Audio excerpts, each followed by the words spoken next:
We genuinely forgive those who have misunderstood or judged us unfairly. However, for those who have intentionally created and spread false information with the purpose of harming others, we believe the appropriate legal process should take its course.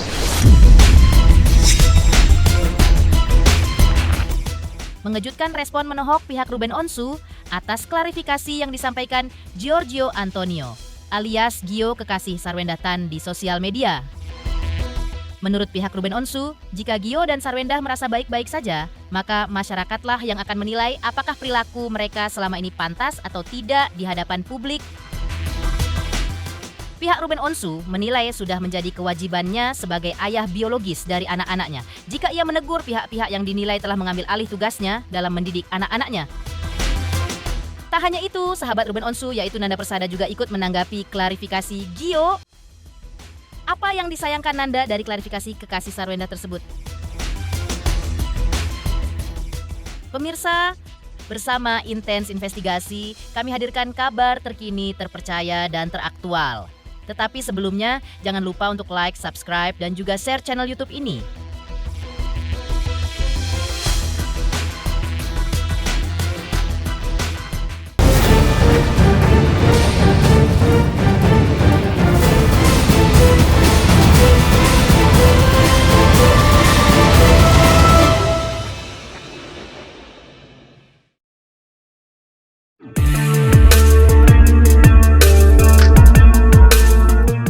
Pihak Ruben Onsu menanggapi klarifikasi yang disampaikan oleh Giorgio Antonio selaku kekasih Sarwendah Tan yang sebelumnya disampaikan melalui media sosial. Klarifikasi disampaikan Gio karena ia menyadari bahwa dirinya terseret dalam polemik panas yang terjadi antara Sarwendah Tan dan Ruben Onsu.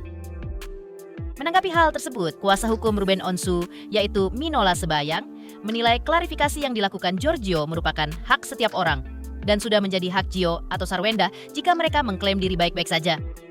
Namun menurutnya, apabila terdapat perilaku dari keduanya yang dinilai kurang pantas, biarlah masyarakat yang memberikan penilaian. Maka aksi petisi netizen hingga boikot belakangan ini dilihat pihak Ruben Onsu sebagai bagian dari penilaian masyarakat terhadap perilaku keduanya. Kita menghormati siapapun orang yang ingin memberikan pendapat dan pendapat dan pernyataan itu adalah sah-sah saja. Termasuk apa yang disampaikan oleh G dalam postingannya, saya rasa itu sah-sah saja, kan begitu artinya. Kalau misalnya kemudian dalam postingan itu dia menyampaikan bahwa dia itu difitnah gitu ya, kemudian dia mengatakan bahwa hubungannya dia dengan S itu hubungan yang baik-baik saja, misalnya seperti itu, hubungan yang profesional atau apapun, itu kan yang tahu adalah dia sendiri dengan S, ya, karena apa yang menjadi isi hati, apa yang menjadi fakta yang sesungguhnya yang paham itu hanya yang bersangkutan, yaitu S dengan G, ya. Namun masyarakat itu kan melihatnya kan dari perilaku, ya. Jadi kalau misalnya kemudian kita mengatakan kita baik-baik saja, kita nggak ada apa-apa, tapi kalau perilaku kita mempertunjukkan hal-hal yang tidak patut, tidak pantas, saya rasa masyarakat pasti akan berpendapat dan berkomentar, akan memberikan suatu pernyataan, kritik atau apapun yang berkaitan dengan masalah perilaku. Ya, karena perilaku itu akan mencerminkan, akan mewakili secara umum orang yang bersangkutan itu, kan gitu. Itu kan normal ya. Karena kan isi hati kita kan cuma kita yang tahu. Siapapun tidak akan bisa melihat isi hati kita, tidak bisa membaca pikiran kita, kan gitu ya. Apa yang terjadi antara kita dengan sekitar kita hanya kita yang tahu. Masyarakat akan melihat perilaku, dan oleh karena itu wajar saja kalau misalnya kemudian masyarakat mencoba memberikan suatu kesimpulan dari perilaku yang kita pertontonkan, kita pertunjukkan.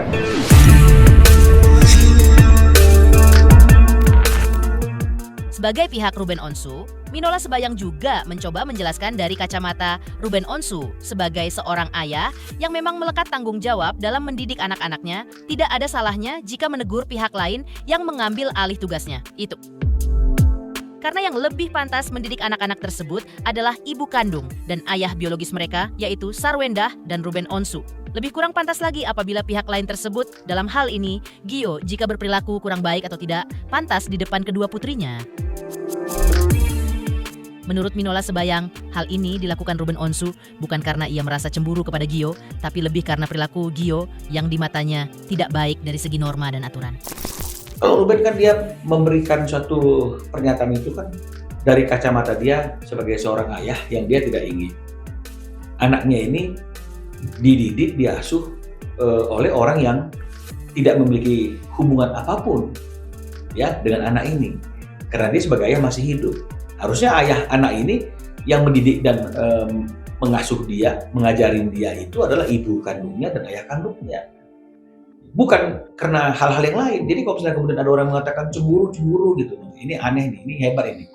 Kalau saya bilang bahwa orang melihat dari perilaku, tapi orang-orang yang menyampaikan hal itu ini luar biasa, dia paranormal, dia tahu apa yang menjadi isi hati Ruben, luar biasa, ya. Tapi kalau kita hanya melihat perilaku, ya perilaku yang tidak pantas itu akan menjadi satu hal yang tidak baik secara norma dan aturan.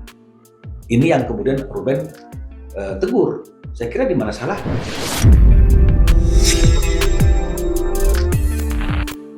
Minola Sebayang juga mempertanyakan kapasitas Giorgio Antonio dalam kedekatannya dengan anak-anak Sarwendah. Menurutnya, jika Gio hadir sebagai teman dekat alias kekasih Sarwendah Tan, maka wajar apabila ia berusaha menjalin hubungan baik dan kedekatan dengan anak-anaknya. Namun, yang dinilai tidak pantas oleh pihak Ruben Onsu adalah apabila posisi Gio yang terkesan menggantikan peran ayah biologis Ruben Onsu atas anak-anaknya dan menjauhkan anak-anak dari Ruben Onsu selaku ayah biologis mereka. Yang terbaik buat anaknya itu kan salah satu diantaranya kan adalah anak-anak itu tetap merasakan cinta kasih dari ayahnya.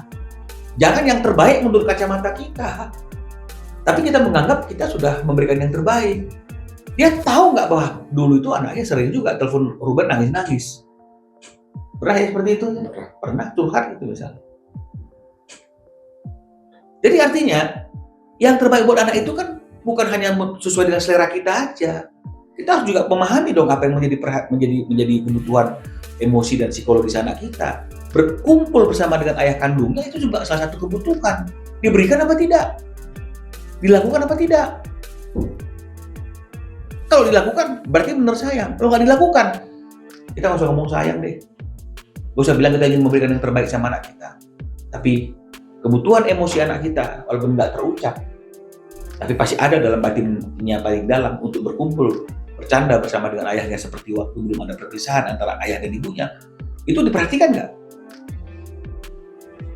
Belum lagi hal-hal yang lain termasuk eksploitasi. Dugaan eksploitasi anak tadi itu yang Ruben sudah mengatakan juga jangan tempatkan anak-anak dalam lingkungan yang tidak aman tadi itu.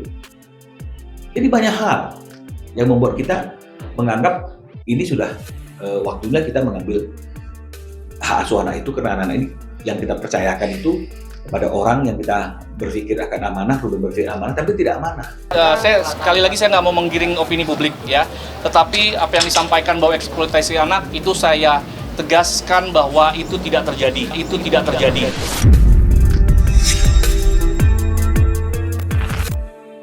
Di sisi lain, Nanda Persada tanggapi klarifikasi Giorgio Antonio, kekasih Sarwendah di sosial media yang disampaikan dalam bahasa Inggris. Lantas, apa yang disayangkan Nanda Persada dari klarifikasi Gio tersebut?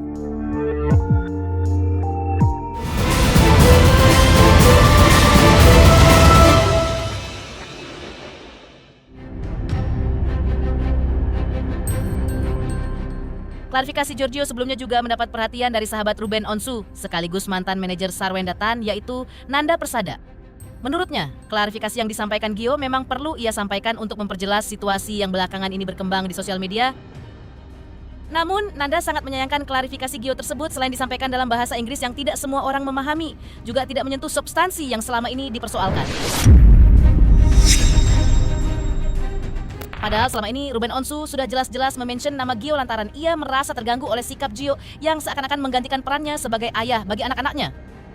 Menurut Nanda, sebagai pebisnis Gio seharusnya memahami strategi psikologi dan public speaking masyarakat yang ingin mendengar alasan dan jawaban dari tuduhan selama ini berkembang terhadap dirinya. Ya menurut aku, klarifikasi itu diperlukan untuk memberikan informasi atau menjelaskan, situasi supaya lebih clear ya, lebih paham orang gitu. Sangat disayangkan ketika klarifikasinya itu disampaikan dalam bahasa Inggris ya gitu, karena, pasti semua orang berharap mendapatkan informasi yang lebih jelas, supaya orang lebih paham. Jadi, mmm, eee, dan aku lihat di situ belum ada ucapan permintaan maaf gitu kan. Ruben udah bilang soal peranan orang tua, peran orang tua terhadap anak, kan ada satu, video tayangan yang, eee, Ruben merasa, apa ya, bukan terganggu, tapi Ruben menghimbau untuk, yang bersangkutan untuk, mengambil peran sesuai dengan porsinya gitu ya. Jadi menurut aku, mmm, sangat menyayangkan penjelasan dari Gio itu tidak terlihat, kepada substansi gitu. Karena yang pertama, orang-orang tidak melihat, penjelasan yang yang jelas gitu ya, karena yang pertama disampaikan dengan bahasa Inggris ya.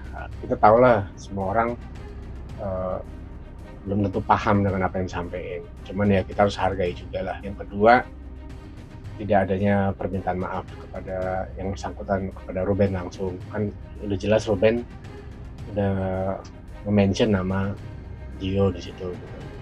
Aku menyayangkan sih ya, Gio tuh, menurut aku punya fans yang banyak. Gio juga, eee, good looking, terlihat pintar ya, smart, juga sebagai pebisnis yang, eee, bagus gitu ya. Ya sangat disayangkan, aku rasa dia semestinya paham dengan strategi, eee, psikologi dan public speaking.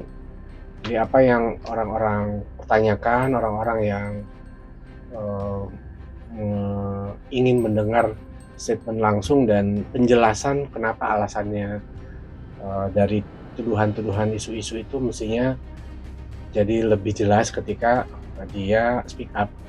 Tapi aku lihat sepertinya banyak yang nggak paham jadinya gitu, sangat disayangkan aja sih. Menurut aku wajar Ruben sebagai seorang bapak melihat seolah-olah peranan dia sebagai ayah itu dalam tanda kutip ya, diambil alih oleh Gio ya.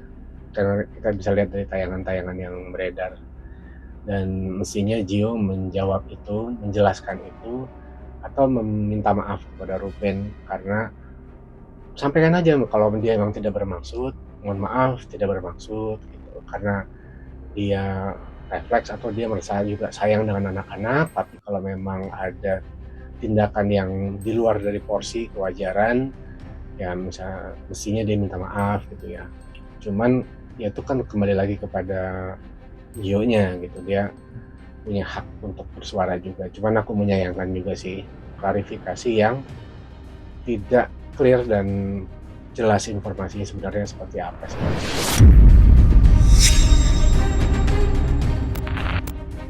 Nanda Persada juga mengatakan bahwa jika memang ada unsur fitnah, entah dari netizen atau dari siapapun kepada Gio, hendaknya hal itu direspon dengan bukti-bukti berupa data dan pernyataan yang bijak dari pihak Gio. Namun, yang terjadi belakangan ini adalah timbul kegaduhan di jagat maya hingga muncul petisi boikot terhadap Sarwenda dan Gio hingga ditandatangani puluhan ribu netizen. Menurut Nanda, dalam menghadapi hal tersebut, seharusnya ada permintaan maaf dari Gio jika memang selama ini ia tidak bermaksud untuk menyinggung perasaan Ruben Onsu selaku ayah biologis dari anak-anak yang kini dekat dengannya. Ya kalau merasa difitnah, sebaiknya dibuktikan juga. Kalau merasa ada tuduhan-tuduhan yang sifatnya tidak sesuai fakta, mestinya disanggah. Itu namanya hak jawab dan hak semua orang kan, warga negara. Cuman ini kan juga tidak dikuatkan oleh bukti-bukti juga. Ketika misalnya ada tudingan isu yang negatif, mestinya direspon juga dengan data, dengan fakta, dengan statement yang bijak menurut aku ya. Dan apapun itu ketika ini udah menjadi gaduh di publik, di media sosial dan lain-lain sampai ada petisi dan lain-lainnya, mestinya disikapi dengan bijak menurut aku. Dan sampaikanlah permohonan maaf kalau memang tidak bermaksud untuk menyinggung Ruben sebagai orang tuanya anak-anak.